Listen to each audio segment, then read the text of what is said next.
The village seemed frozen in time, untouched by the world, but not in a peaceful way.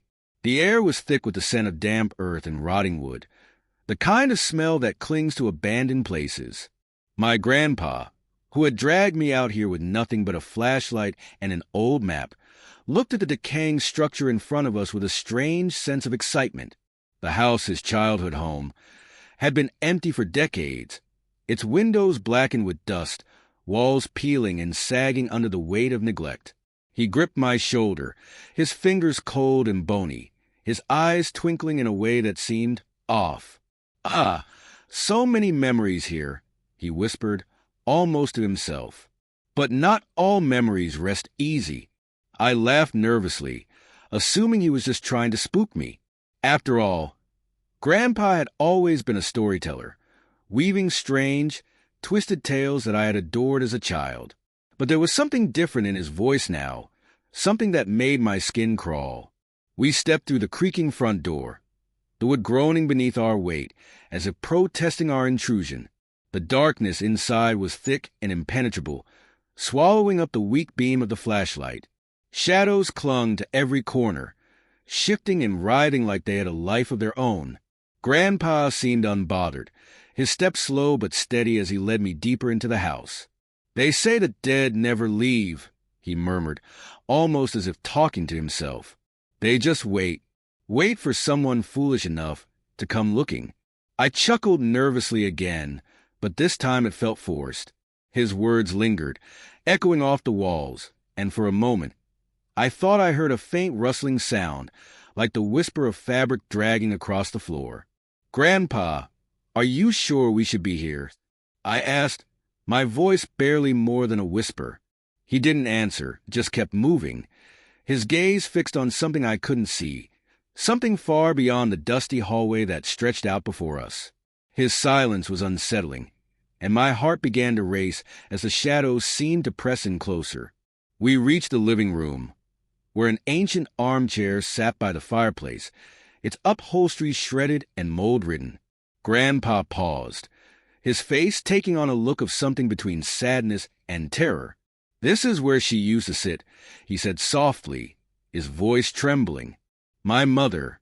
She'd sit here night after night, waiting for something, or someone." His words sent a chill down my spine, and I felt a sudden urge to turn and run, to leave this place and its ghost behind. But Grandpa held my arm tightly, his grip surprisingly strong for someone his age. "She never left, you know," he whispered, his eyes wide and distant. "She's still here, watching, waiting." I felt the hairs on the back of my neck stand up as he said this, his gaze fixed on the armchair, as though he could see someone sitting there, someone only he could see. The flashlight flickered, casting long, twisted shadows that seemed to move of their own accord. I swallowed hard, trying to keep my fear in check. "Come on, Grandpa," I said, tugging at his arm. "This is just an old house. There's nothing here." He turned to look at me, his face pale and drawn, his eyes hollow and haunted. "Oh, but there is," he whispered. "There's something here that's been waiting for a very long time." His voice was barely audible, and yet it echoed to the empty rooms, filling the silence with an oppressive weight. I felt a cold shiver run down my spine, and I wanted to leave, to drag Grandpa out of this place and never look back. But he wouldn't budge. "We can't leave," he said, as if reading my thoughts. "Not yet. Not until she's satisfied." The word sent a jolt of fear through me, and I glanced around, half expecting to see a figure lurking in the shadows. But there was nothing, just the empty room, the peeling wallpaper, and the suffocating darkness that seemed to close in around us. "Satisfied with what?" I asked, my voice barely more than a whisper. Grandpa didn't answer, just stared at the armchair, his eyes wide and unblinking. "She's been waiting for a long time," he murmured, "waiting for someone to come back. Someone who never did." His words made no sense, and yet they filled me with a deep, inexplicable dread. I could feel something in the air, something heavy and ancient, something that had been trapped here for decades, feeding on the silence and the darkness. The flashlight flickered again, casting strange shadows that seemed to dance across the walls. I thought I saw a figure in the corner of my eye, a tall, thin woman with hollow eyes and a twisted smile. But when I turned, there was nothing there, just the empty room and the endless shadows. "Did you see her?"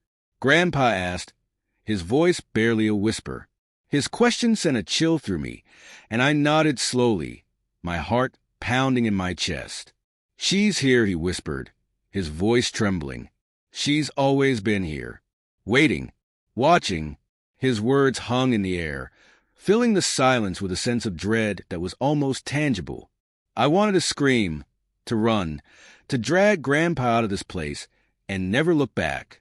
But I couldn't move, couldn't breathe, couldn't do anything but stand there, frozen in terror as the shadows closed in around us. Grandpa's grip tightened on my arm, his fingers digging into my skin with a strength that seemed unnatural. "It's too late now," he whispered, his voice barely audible over the pounding of my heart. "She's found us." The word sent a jolt of terror through me, and I tried to pull away. But his grip was like iron, unyielding and relentless.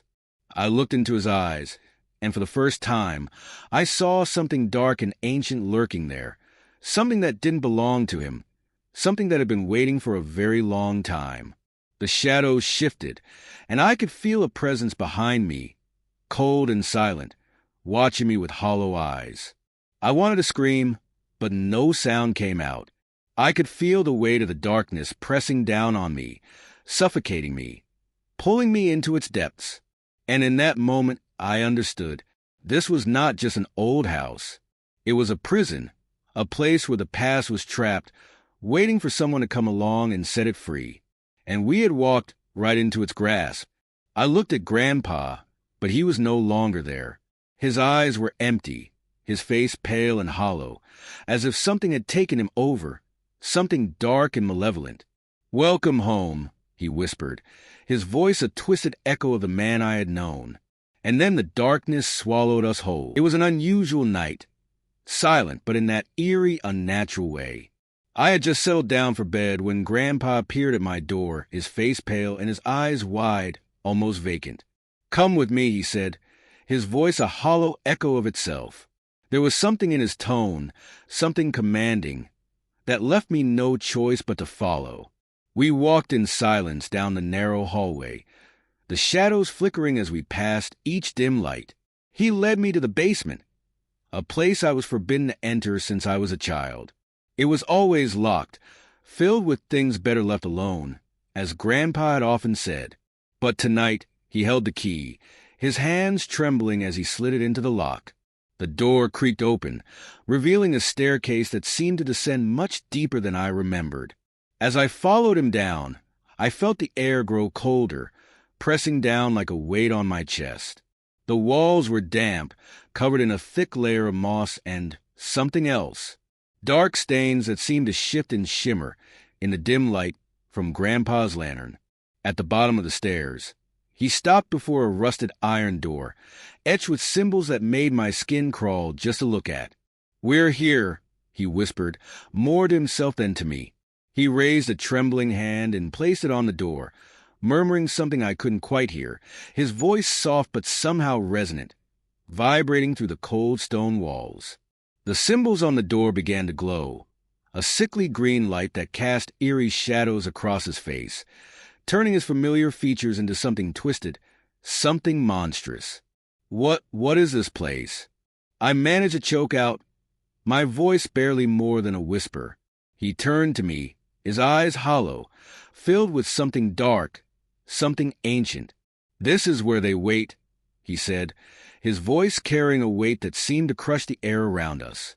"The ones I trapped, the ones who cannot be allowed to roam free."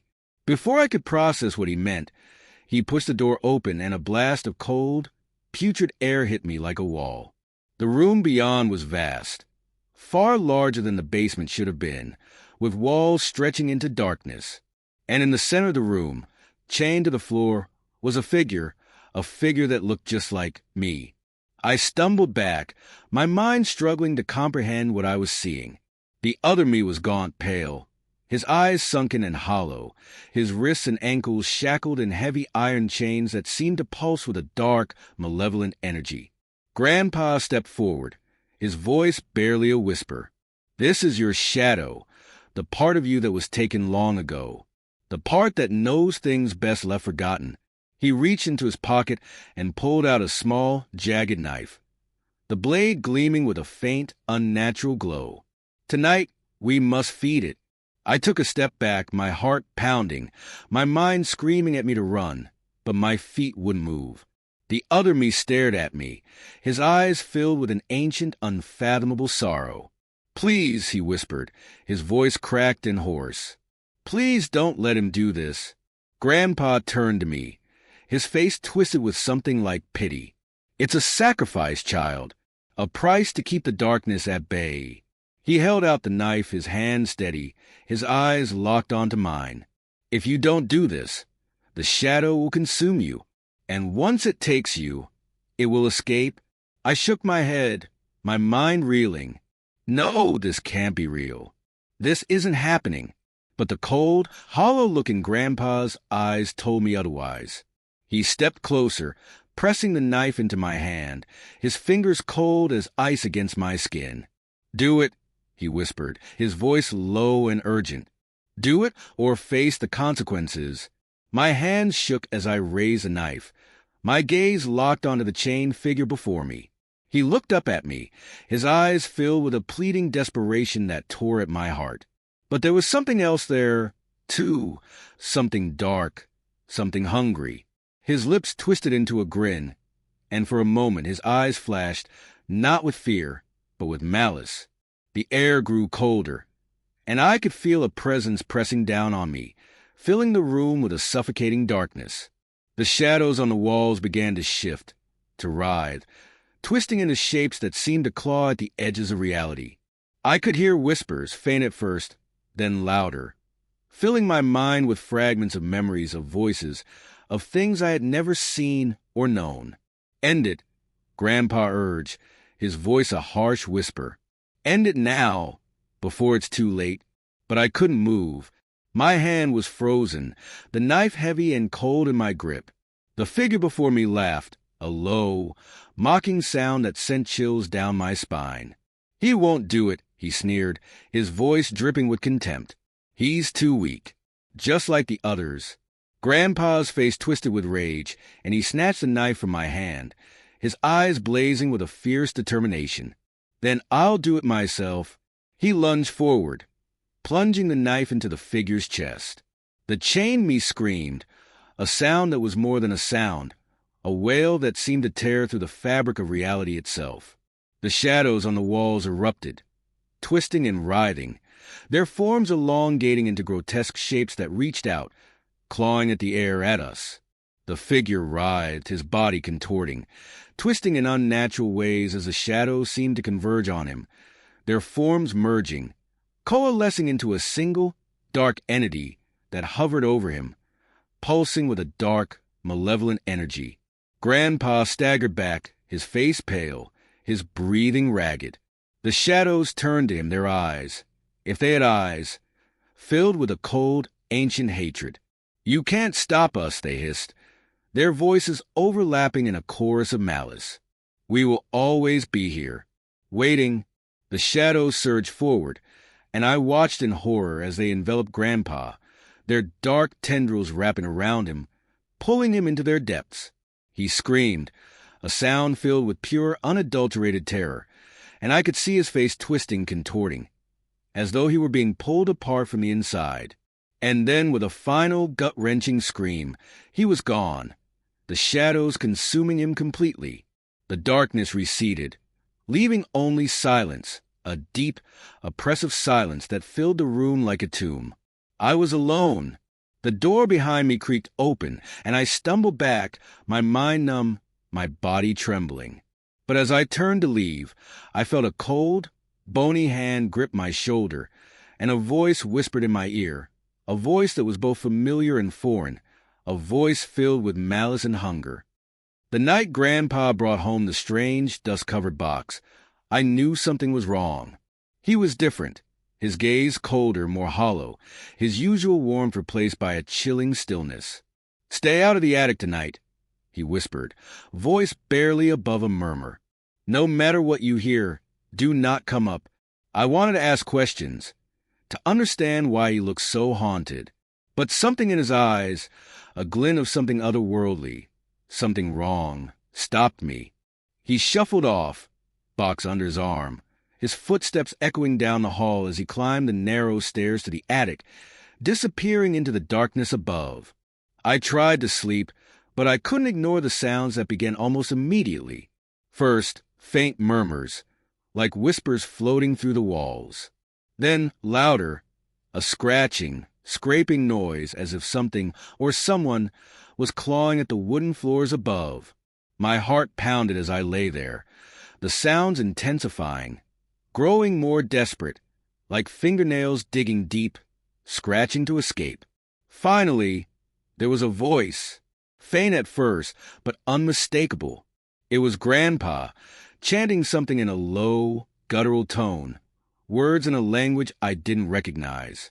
The sound was so unnatural, so unlike his own voice, that a chill swept through me.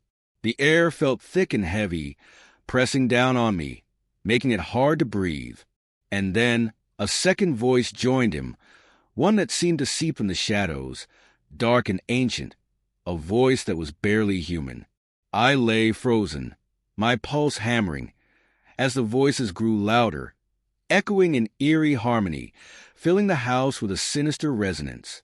And then silence, complete dead silence.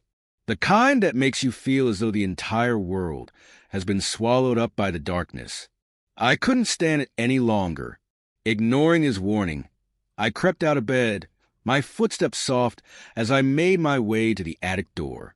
I told myself I'd just take a peek, just make sure he was okay.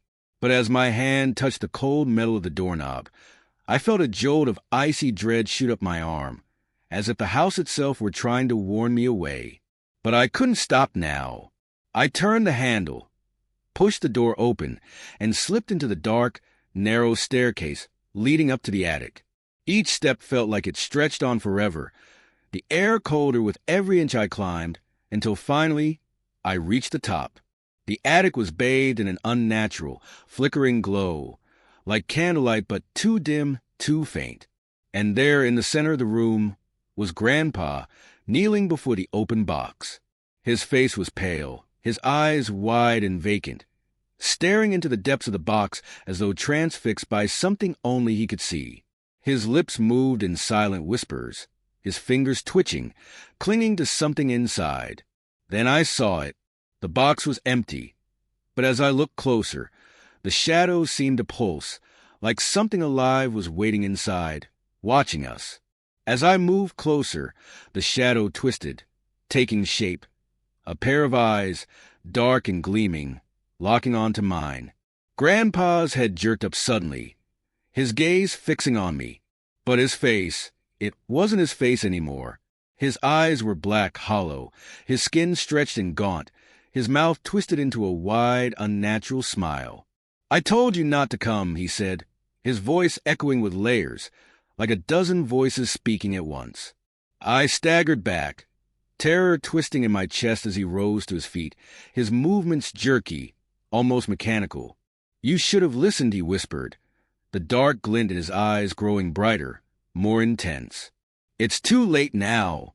The shadows around him seemed to thicken, to grow darker, as he took a step forward, his hand reaching out, fingers long and bony, stretching toward me.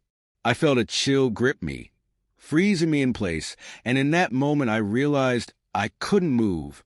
The shadows crept closer, tightening around me, cold and heavy, like a weight pressing down on my lungs.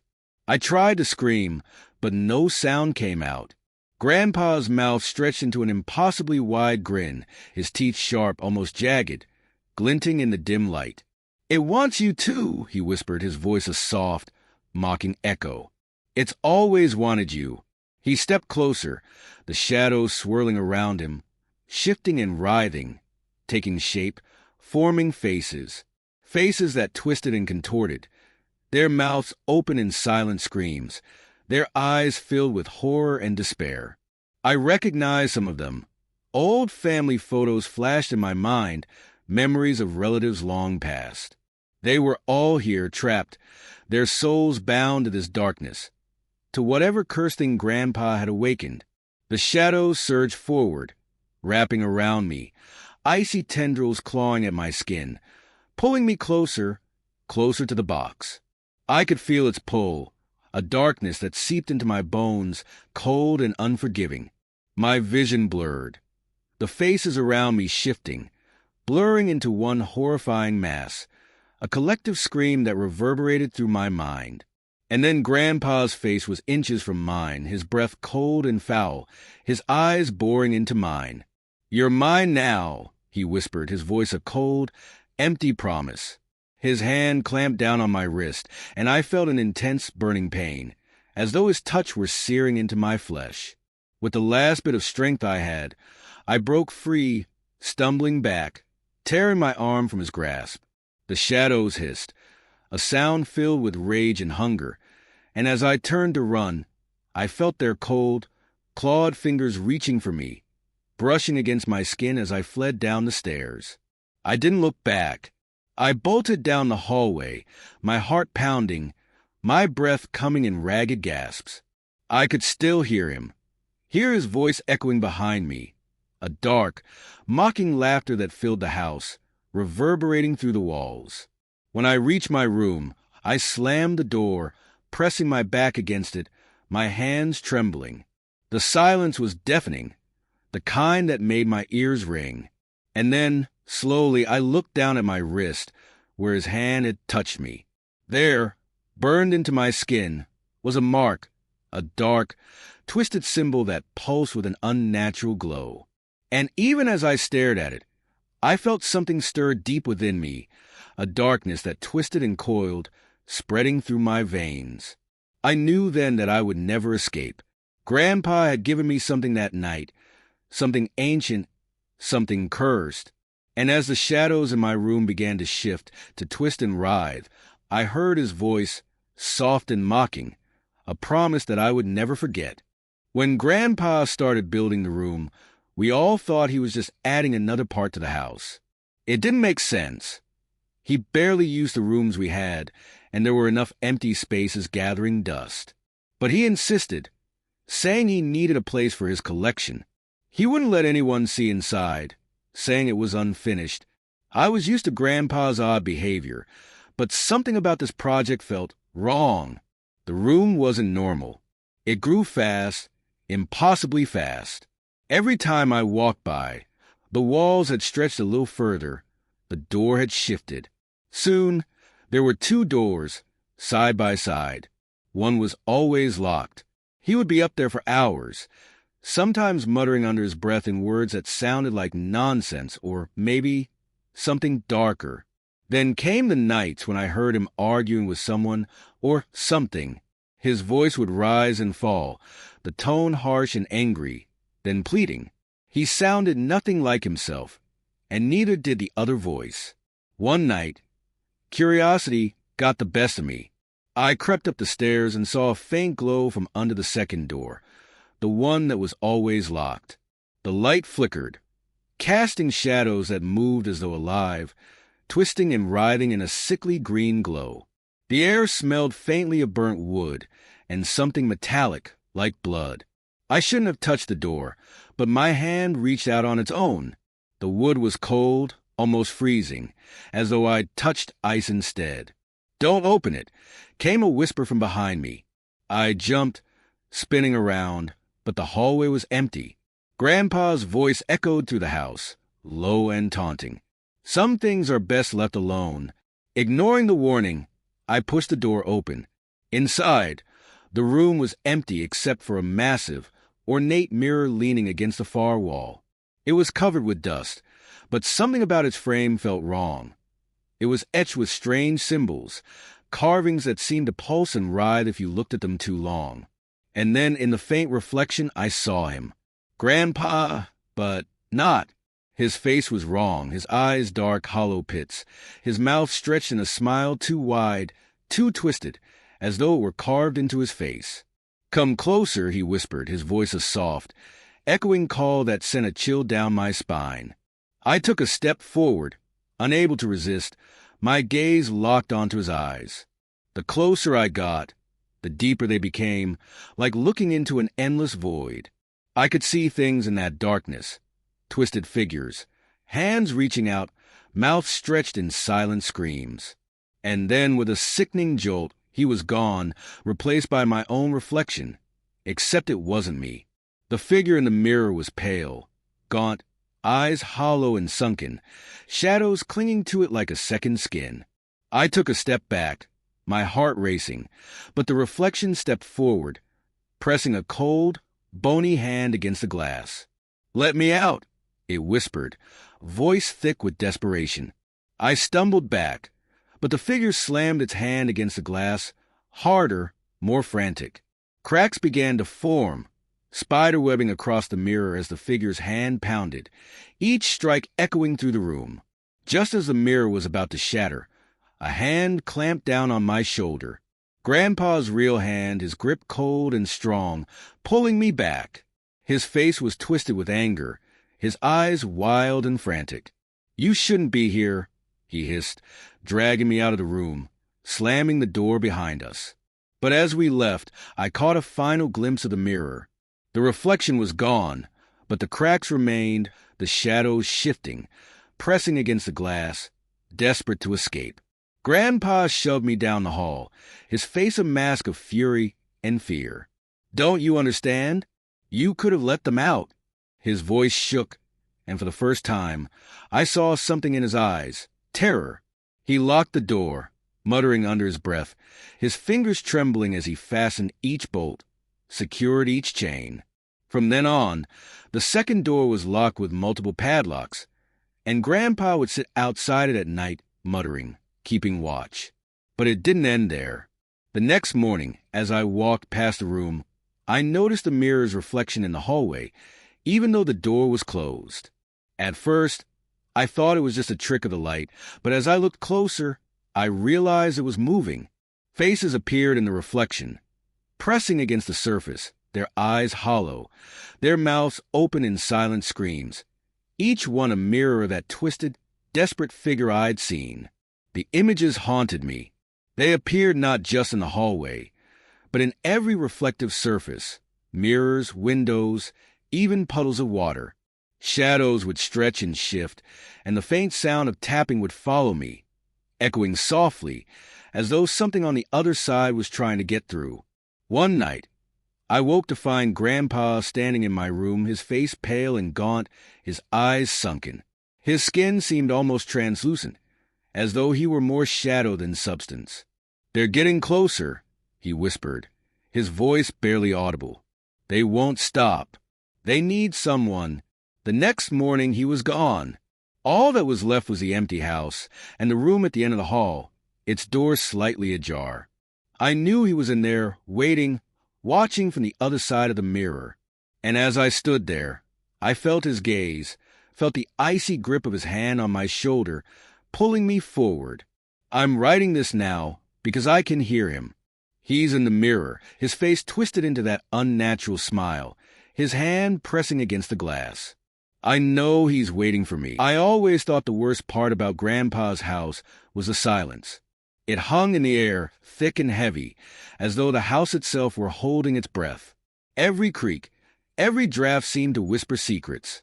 Growing up, we all joked that the house was haunted, but we said it with the easy bravado of kids who didn't really believe it. Now, I wish we'd listened.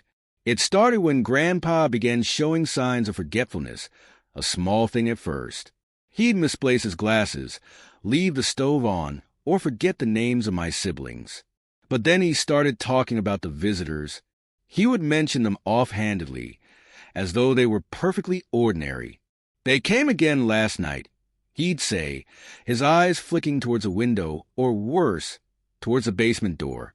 "They're so quiet, you'd never even know they were there."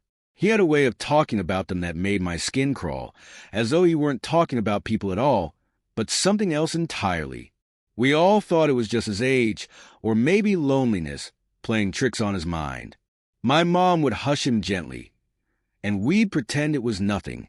But I knew, deep down, I knew there was something horribly real about his visitors. One night, I stayed over to keep him company.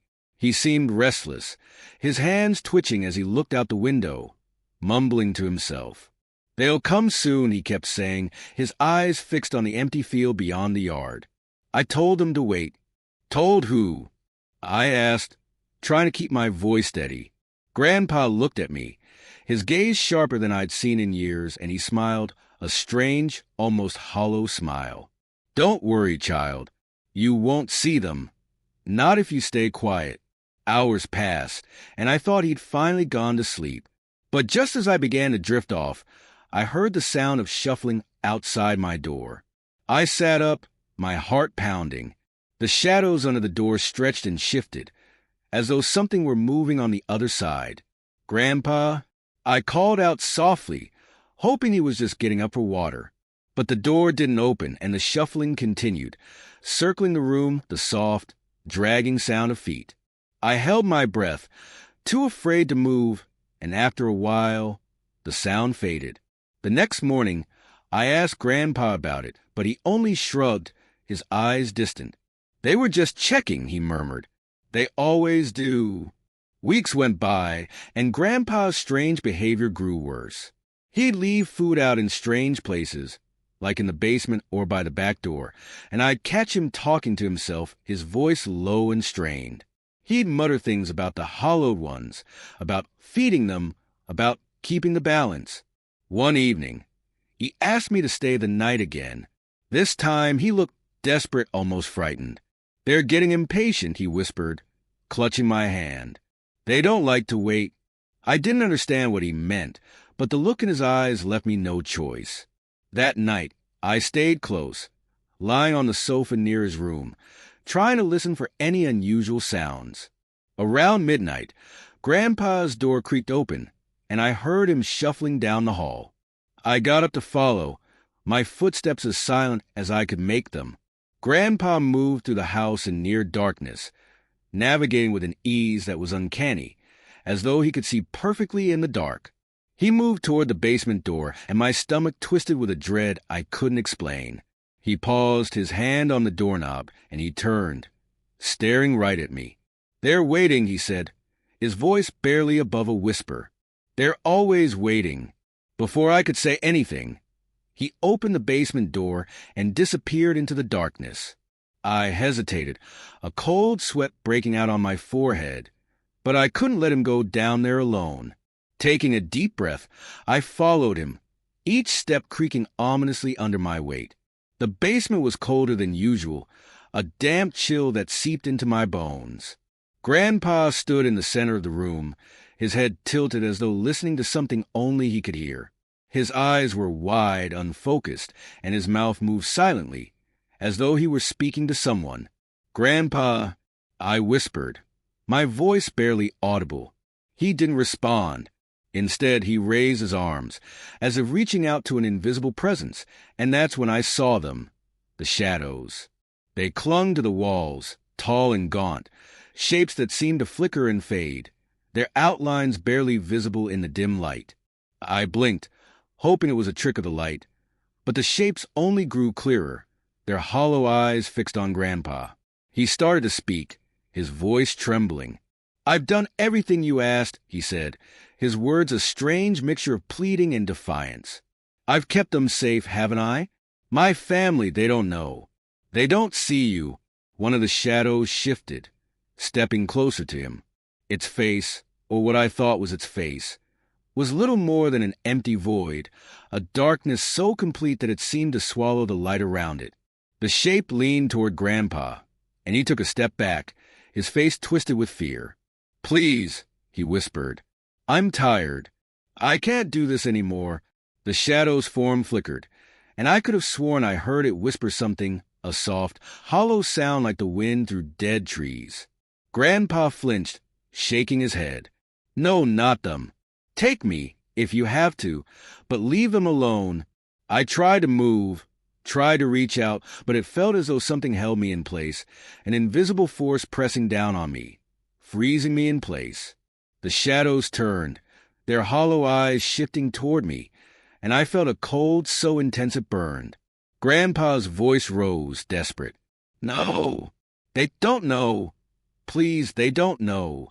The shadows drifted closer, and the last thing I saw was Grandpa's face, twisted in terror, as he reached out, his hand shaking. And then everything went dark.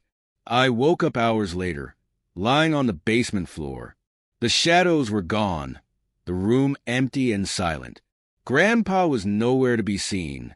I stumbled up the stairs, my body aching, and searched the house, but he was gone, as though he'd vanished into thin air. Days turned into weeks, and still there was no sign of him. My family searched, but no one could explain his disappearance. I tried to tell them about the shadows, about the things I'd seen, but they only shook their heads, saying it was grief, that I was imagining things. But I knew the truth. I could feel it every time I walked past the basement door, every time I caught a glimpse of a shadow that seemed just a little too dark, a little too still.